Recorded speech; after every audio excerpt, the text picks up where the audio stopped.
Hi, my name is Brooklyn Edwards Ramirez. In case you do not know me, I'm here to tell you the importance of leveraging home and school connections for English language learner students.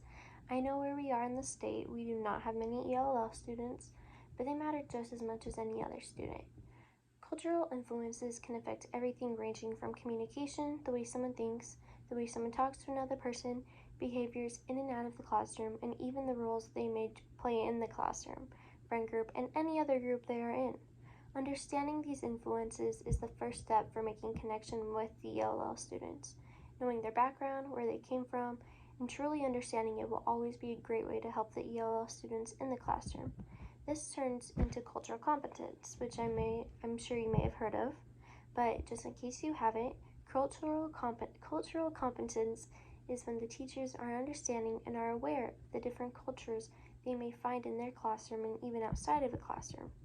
The social and emotional needs for the ELL students are particularly important because if we, as teachers and staff members at the school, do not show our support and interest in them, they will lose the motivation to learn and to excel. Learning about the students' possible financial needs is a huge task that will greatly help any staff member. We also have to be willing and able to set them up for success. Supporting them in any way can greatly increase their confidence.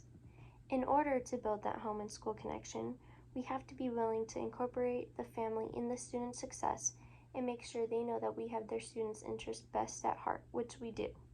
One of the first things that is needed to build connections is a way to contact the family or guardian.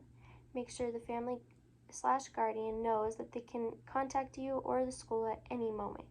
It's important to know when and how the family prefers to be able to communicate, whether that be by email or text or phone calls, and when, whether that's in the morning or in the afternoon or even after school. And always make sure to give the opportunity to learn whatever information they need in their native language, whether that be Spanish, Portuguese, Japanese, Chinese. And lastly, try to build a relationship with the family so they are comfortable talking to you about the student and what they are concerned about.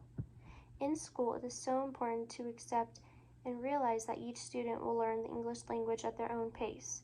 We cannot force them to push themselves to the verge of breaking. We need to offer the commodities and tools to help them, but their learning acquisition can depend on the factors that go on in their life. We have to give them support and encouragement, especially if we are the only ones they are hearing it from. Family and community practices can influence language acquisition in many ways. For one, if the student is never surrounded by English speakers except at the school, they are not going to get outside practice. It is important to understand that and to learn if the students have these kind of factors going on in their lives so we can accommodate them so they are learning at the correct pace. Building home and school connections is so important because it allows us as educators to understand where the students are emotionally and mentally when it comes to learning the English language. Thank you for coming to this video. I hope this has kind of help you understand where we are as teachers with the ELL students.